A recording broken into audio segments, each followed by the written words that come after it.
Hey guys, welcome back to my channel. Don't forget to click that like button and subscribe if you like my channel. Anyway, today we're going to be working on the 2020 Polaris Ranger 150. We're going to be doing an oil change. Like I said in my last video, some of the maintenance parts for this machine are kind of hard to find. I'm not sure if it's because it's a newer unit or the demand just isn't as high, but I had trouble finding an air filter, engine air filter. That was on back order for, I think it was 3 weeks. And then I was only able to find an oil filter for this about 200 miles from my house, which luckily I'm videotaping at a cabin right now. So that's close to my cabin. So I just ran up there and picked it up when I came up here for the weekend. But my point is you might want to order a couple oil filters, a couple air filters at one time. That way you have them when you need them and you don't have to wait around for 3 weeks, 4 weeks to get the parts in when they're on back order from Polaris. So anyway, I have the manufacturer's oil filter here. Here's the information on the side of the box when you go to order, if you can find it online. One thing that I did want to say is that this oil filter is a little bit goofy. And what I mean by goofy is it's extremely small. Sure, this is a 150 and it has a small engine on it. But the point being is that it is very hard to find an oil filter for this. In fact, I was talking to my Polaris dealer, and they said that it's an actual specialty part you have to order from Polaris, and I think they said it was like 35 bucks or something like that for the oil filter cap wrench. So, you know, I tried doing it with one of those strap wrenches, and I don't know, I never have any luck with those things. Especially, I don't know why, but from the factory, this filter was put on so tight, I had to jack up the back end of the Ranger and use a strap filter, and it started crushing the can, and it turned into kind of a bigger mess. Thank God it came off. But one thing to remember is when you go to tighten these on, only go 3/4 of a turn to 1 full turn, or look in the user manual. I think that's what it probably says. But just keep in mind, I went to every auto parts store I could find, and nobody had a cap wrench this small. So you're gonna have to use a filter strap wrench or go buy the specialty part. Just something to keep in mind before you start your oil change here. All right, this is some of the stuff you're gonna need to do the oil change here. Got our oil pan, obviously. I have 2 quarts of AMSOIL 5W50. I'm not really supporting AMSOIL. Last time I used Polaris PS4. I just happen to have this on hand, so I'm gonna use this. This goofy oil filter here that I talked about, a little bit of engine degreaser. We got the funnel. These are all garbage, get rid of these. This never works because there's no caps that fit on the thing. You got your torque wrench. I had the best luck with this strap filter for this, but once again, I think I'm just gonna buy a specialty tool if I can't get it off nice and easy this time. Then you need your 17mm, 8mm, and 10mm sockets or wrenches. Okay, I just pulled the Ranger into the garage. First thing you're gonna wanna do is let the Ranger run 2 to 3 minutes to let the engine oil warm up. That way it'll make it easier to flow out. Also make sure that your parking brake is set before you start your oil change. That way it doesn't roll back on you, or a kid doesn't jump in and try to take off while you're doing an oil change. I don't know, maybe I have some kids that are out of control, I have no idea. But things get kinda risque around here when you're talking to these guys. Right? You're not going to take it for a ride while we're doing an oil change, are you? You sure? Is the parking brake on? Good. That's the first thing we have to do, right? Right. So this is probably the most tedious part of the oil change, the part that I really dislike the most. It's not that big of a deal, but it is kind of tedious. There's going to be 1, 2, 3, 4. There's going to be 4 screws in here. I'm sure you can see them right there, and there's 2 on the other side. These hold the chain guard on. And if you don't take this off, now I haven't tried it, but they say if you don't take this off, the oil will drip down, go inside of this guard and fill the guard up. Well, we don't want that. That's just gonna make a giant mess. So I'm not even gonna try doing it with this on. This is my second oil change now with this guard, or I'm sorry, second oil change on this machine. First time I took the guard off, second time I'm gonna take the guard off. I'm not gonna even try it with the guard on. All right, I'm gonna go ahead and take the guard off. Where did my wrench go? Oh, you have the wrench. Sometimes my tools disappear periodically and my kids swear that they don't play with my tools. I used to believe them, but I'm not so sure right now. You're too fast. Okay. Are all of my parts still here? Yeah. Are you sure? Mm-hmm. How do you know?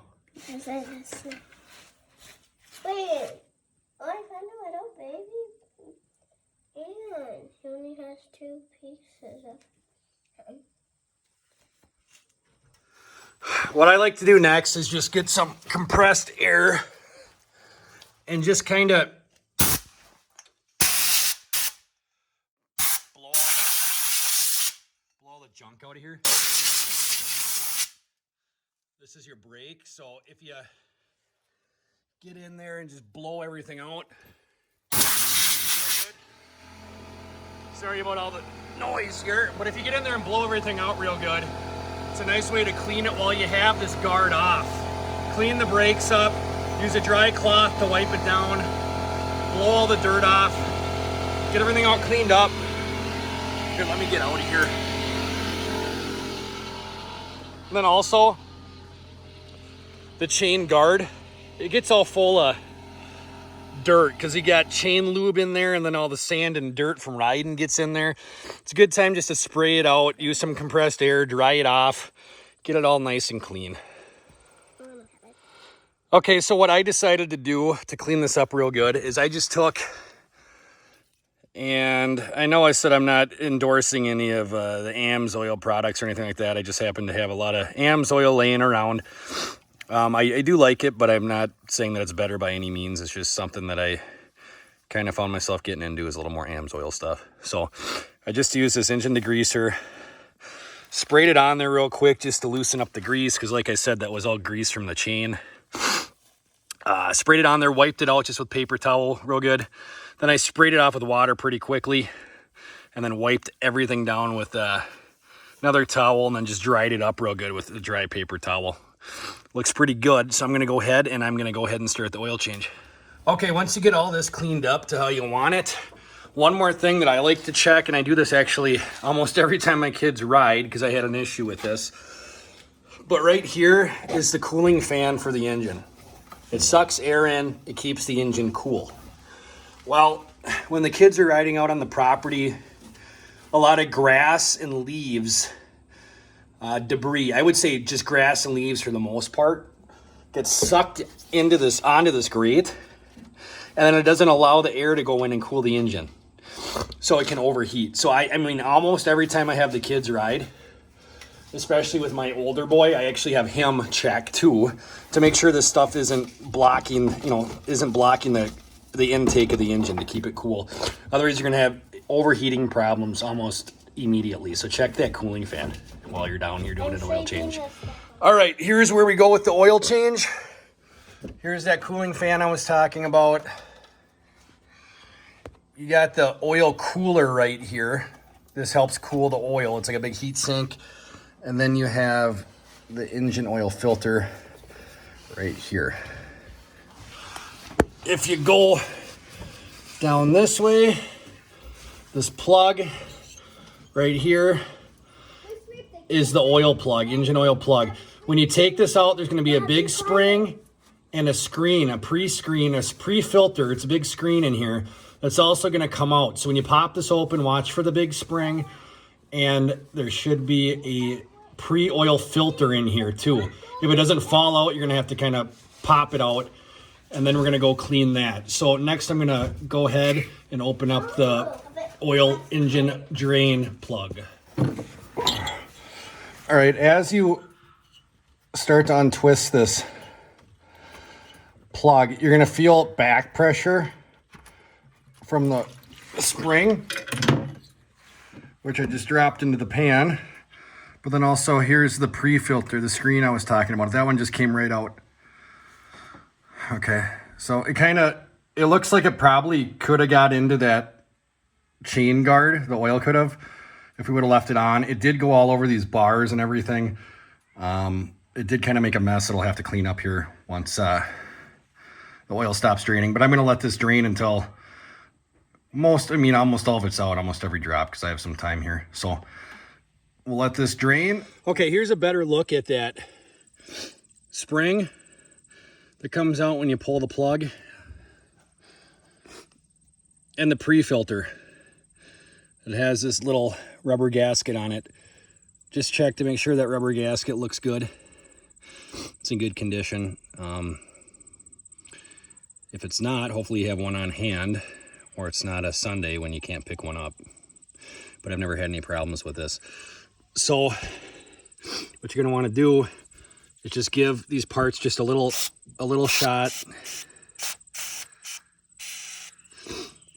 of, once again, engine degreaser. That just cleans everything up. It's a solvent. It'll get all the junk out of there. And once again, this is actually a pre-filter that the oil goes through. So you want to get it nice and clean so the oil can flow through. One more thing you're going to want to do when you have this plug out, just take a dry cloth and wipe that gasket off, and just check to make sure, that it's in good condition. If it's damaged in any way, it's not going to make a tight seal. You're going to have to get a new one. I haven't tried finding one of these, but I'm sure that they probably don't just have them laying around at the Polaris dealer, if I had to guess, since I couldn't get an oil filter or an air filter very quickly. Also, while this is out, you're going to also want to look at the drain hole itself and wipe away any dirt and grime that's around there. Try not to push it in the hole. Wipe it out of the hole. You don't want to push dirt back up in there. And since this sits below an off-road vehicle, a lot of times there can be a lot of dirt and grime up in there. I don't spray anything on here. I just wipe the gasket. You don't need to spray any degreaser on here like you did the solvent on the pre-filter. But you are going to let these parts air dry completely before sticking them back up in the oil pan. All right, so here's the three pieces you should have for the drain plug. Okay, you got the drain plug, you got the spring, and you got the pre-filter. The way that this goes in, and you can kind of tell just by putting this in, is the narrower end it fits right inside that cap there. This pre-filter goes right inside the spring like that. And this whole thing goes right up inside into the oil pan. You'll feel the pressure on it when it goes in there. And what I like to do, and I don't know if it's necessary, but I always take just a little bit of oil and I put it up on top of here. It's probably not necessary, but I do it on this seal. And then, okay, who's this guy over here? Silas? I'm sorry for that interruption. We put a little bit of oil here, but make sure, for sure, you already got this clean and wiped off and it's dry. So you want to take some fresh oil, dip your finger in there, smear it on here to make a nice seal when you put that back up inside there. Just to clear up something I said earlier in the video, I bought this ratchet strap to try to get the oil filter off. I don't believe that it worked successfully on my first oil change because I used multiple tools to try to figure out what worked best. I think I actually just used a big channel lock, and I think I used one maybe even a little bit bigger than this I have laying around. I got to try to find it here. And that's how I got the oil filter off, since I can't find a cap wrench that goes on there. It's a specialty tool, like I said before. And when I went into the Polaris dealer, I remember talking to the service guys, and they say that sometimes they don't even use the specialty tool. They just use a big pair of channel locks like this. That's at least at my dealer. If you're gonna do this, make sure you hold close to the base of the filter. You don't wanna hold down to the bottom, otherwise you're gonna have problems. And once again, this is my second oil change. I made sure I didn't put the filter on too tight. I know it does get tighter as it goes through heat cycles, warming up and cooling down the engine oil.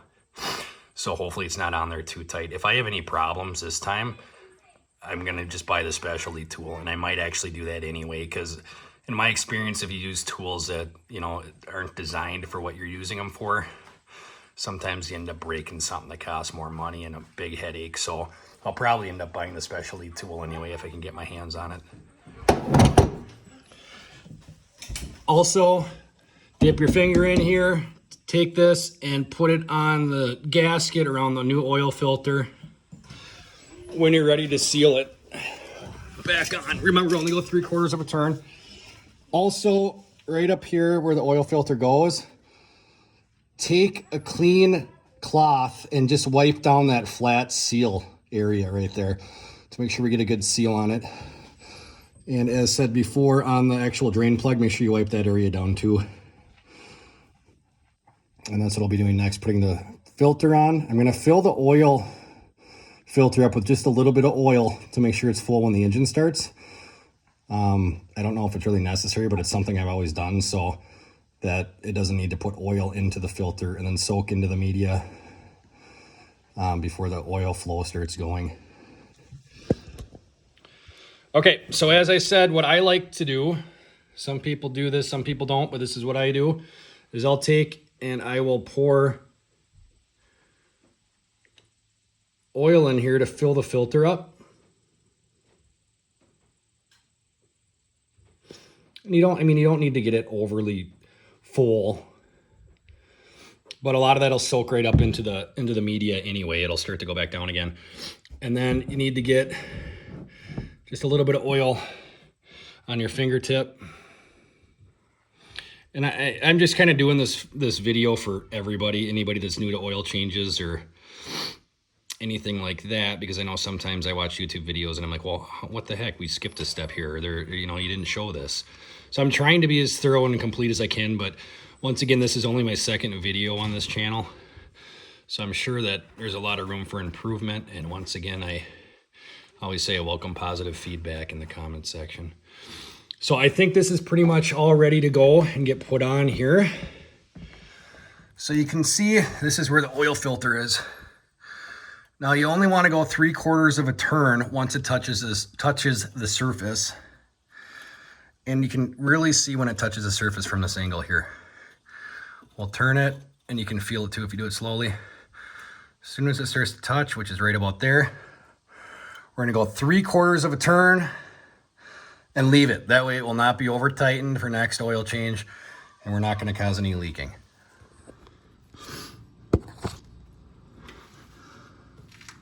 Okay, now that I got that plug finger tight, this is where a lot of people say torque to spec. Okay, that doesn't help a lot of us that are out here actually doing the oil changes because our hands are all full of oil.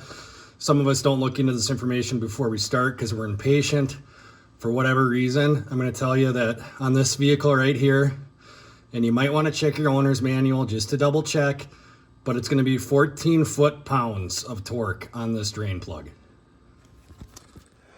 Now it's time to go ahead and put the chain guard back on. Hopefully I have all my nuts and bolts here and the majority of the parts that I need. Let's put that right back on, basically reverse of how we took it off. All right, last, but probably the most important thing is to make sure you put oil back into the engine. And to do that, you do that right through the dipstick here. So unscrew the dipstick, just like that. We got our oil filter, our oil funnel here. And we're gonna put in 35.5 ounces of oil. So just to show you something here, like I said before, I'm not endorsing AMS oil products by any means. Here's the PS4 5W50. Here's AMS oil 5W50. They're both the same weight. Here's the thing that, there's so many arguments about oil out there. What's better? Well, Polaris doesn't make their own oil. Somebody else does.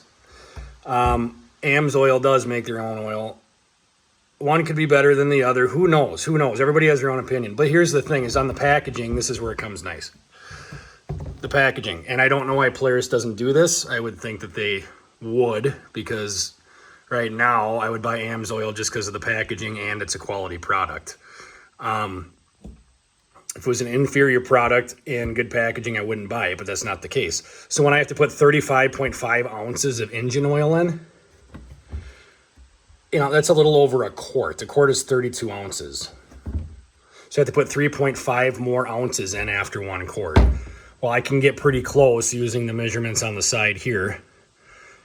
That 0.5 might be kind of hard to figure out unless you actually measure it all out. But here you don't have a shot. I mean, you're blindly pouring it into the engine. So just based on packaging alone, AMSOIL has a better way to see how much you're putting in there when you have to put 35.5 ounces into the Ranger 150. Okay, next thing I'm going to do here is put the dipstick back in just to make sure something's registering on the dipstick. And then I'm going to start it up, let it run for about a minute here, and check the oil again. Okay, I've started it up. While I'm letting this run for about a minute to get the engine through the oil through the engine, I'm going to come down here, and I already have kind of a little of a mess going because it hit some of these cross beams and fell on the garage floor, unfortunately. I probably should have put some newspaper down or something here. But basically what we're looking for is we're going to be looking for any leaks.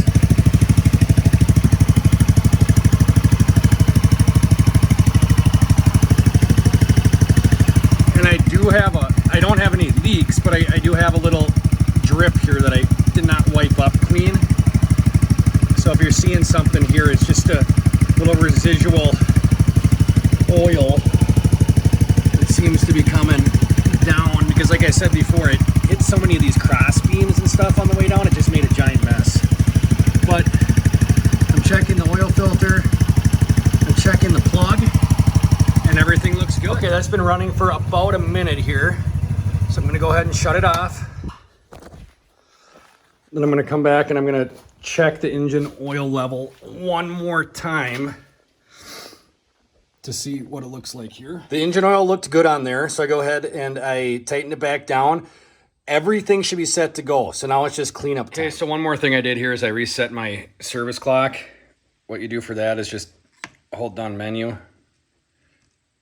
You get into options, click the arrow up to service hours, hit mode. Now you can reset your service hours. And that way you know, in case you're not paying attention,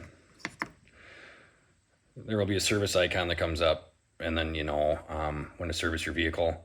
I keep a little closer eye on that so I know how many miles and how many hours are on the vehicle pretty much all the time. But for people that may not pay as close of attention, you can go ahead and set the service clock. So guys, hopefully somebody finds that video helpful. Remember, if you like my videos, subscribe, click the thumbs up button, and until next time.